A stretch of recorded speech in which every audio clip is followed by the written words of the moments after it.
اس کے علاوہ قرآن میں یہ بھی ہے کہ فرشتے زمین پر اللہ کی طرف سے کچھ انتظامات کرنے کے لیے بھی تعینات کیے گئے ہیں، جیسے ہمارے اعمال ثبت کرنا، موت دینا وغیرہ۔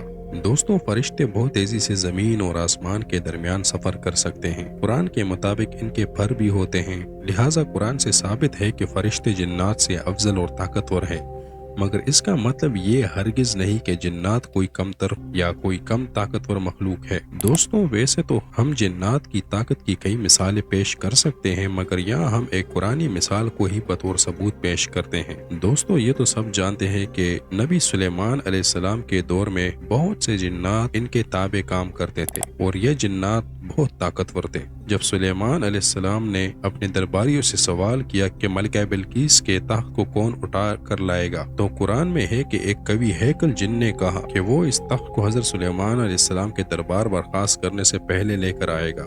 دوستوں، اگرچہ تخت لانے کا کام اس جن سے نہیں لیا گیا تھا، بلکہ یہ کام دربار میں موجود ایک ایسے بندے سے لیا گیا تھا جس کے پاس کتاب کا علم تھا، تاہم پھر بھی اس عفریت جن کے دعوے سے یہ بات ثابت ہو جاتی ہے کہ ایک جن کتنا طاقتور ہو سکتا ہے اور کتنے تھوڑے سے وقت میں ہزاروں میلوں دوری سے کوئی شے اٹھا کر لا سکتا ہے۔ کچھ علماء کا خیال ہے کہ وہ صاحب کتاب بندہ کوئی فرشتہ تھا، اسی لیے اس نے کہا کہ وہ تخت کو سلیمان علیہ السلام کے پلک چپکنے سے پہلے حاضر کر دے گا۔ اگر اس رائے کو درست مان لیا تو بھی فرشتوں کی طاقت جنات سے زیادہ ثابت ہو جاتی ہے۔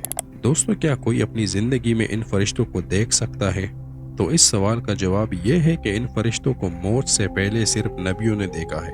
قرآن میں حضرت محمد صلی اللہ علیہ وسلم کے جبرائیل علیہ السلام کو دیکھنے کا ذکر موجود ہے۔ احادیث کے ذخیرہ میں بھی جبرائیل علیہ السلام اور رسول اللہ صلی اللہ علیہ وسلم کی ملاقات کا احوال موجود ہے۔ دوستو، ایک شخصیت ایسی بھی ہے جو نبی نہیں ہے، مگر ان کے پاس فرشتہ انسانی روپ میں آتا تھا، اور اس شخصیت کا نام ہے مریم علیہ السلام۔ دوستو، جب انسان کی موت کا وقت آتا ہے اور اس پر سے حقیقت کا پردہ اٹھ جاتا ہے تو اس وقت وہ بھی فرشتے کو دیکھ لیتا ہے۔ دوستو، ہم فرشتوں کے بارے میں گفتگو یہیں ختم کرتے ہیں، کیونکہ ہمارا اصل موضوع ابلیس اور جنات ہے۔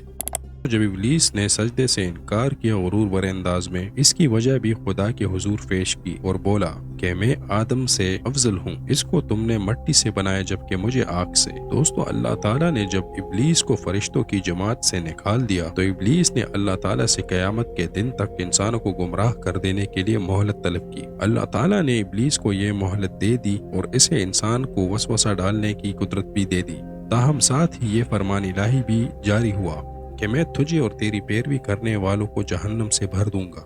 دوستو، ابلیس نے بھی اللہ کی عزت کی قسم کھاتے ہوئے کہا کہ میں تیرے بندوں کو گمراہ کر دوں گا، اور یوں خیر اور شر کی اس جنگ کا آغاز ہو گیا جو آج تک جاری ہے۔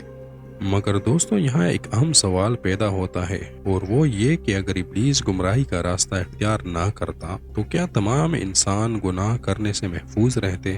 دوستو، اس سوال کا جواب نہ میں ہے، کیونکہ اللہ نے جب انسان کو بنایا تھا تو اس کی آزمائش کے لیے اس کے ساتھ نفس لگا دیا تھا۔ انسان کو ان نفسانی خواہشات کے ذریعے آزمانے کی اسکیم خدا نے پہلے ہی تیار کر دی تھی۔ شیطان کو بھی بس اتنی ہی طاقت حاصل ہے کہ وہ اس نفس کے اندر پھونکے مارتا رہتا ہے اور انسان کو وسوسہ کے ذریعے قتل و غارت اور لوٹ مار پر اکساتا رہتا ہے۔ دوستو، شیطان نے اپنا پہلا حملہ آدم علیہ السلام پر ہی کیا تھا۔ خدا نے جب آدم علیہ السلام اور بی بی حوا کو تحلیق کیا تو ان کو جنت میں ہر سہولت دی، تاہم ایک شجر کے پاس جانے اور اس کا پھل کھانے سے منع کیا۔ دوستو، ابلیس نے حضرت آدم علیہ السلام کو یہ باور کروایا کہ اس پھل کو کھانے سے ان کو دائمی زندگی مل جائے گی۔ حضرت آدم علیہ السلام نے وہ پھل کھا لیا اور سزا کے طور پر انہیں جنت سے نکال دیا گیا۔ مگر یہاں بھی ایک اہم سوال پیدا ہوتا ہے کہ کیا شیطان انبیاء علیہ السلام کو بھٹکانے کی طاقت رکھتا ہے؟ تو اس کا جواب نہ میں ہے۔ دوستو، تو پھر حضرت آدم علیہ السلام کے ساتھ ایسا کیوں ہوا؟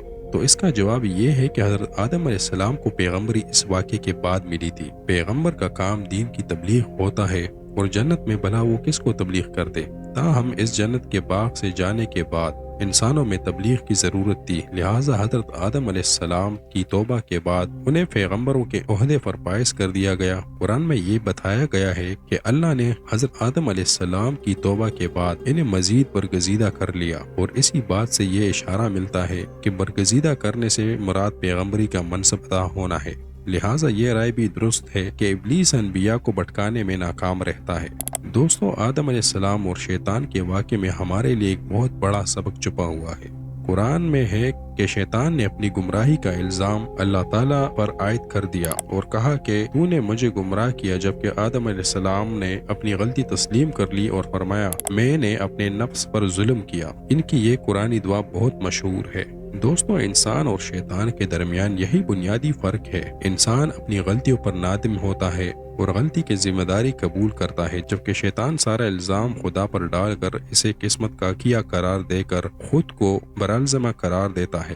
دوستو، آج آپ کو اپنے آس پاس ایسے بہت سے دوست دکھائی دیں گے جو اپنی ناکامیوں کا الزام اپنی خراب قسمت کے سر ڈال دیتے ہیں اور کوشش نہیں کرتے۔ لہٰذا ہمیں بطور انسان اور مسلمان اپنی غلطیوں کو تسلیم کر کے کامیابی کے لیے کوشش کرنی چاہیے، اور ابلیس کے وسوسے سے محتاط رہنے کے ساتھ ساتھ اللہ کی پناہ مانگنی چاہیے۔ اگر ابلیس اور اس کے چیلوں کو انسان کو بہکانے کی طاقت دی گئی ہے تو انسان کو بھی اس کے شر سے بچنے کی قوت دی گئی ہے۔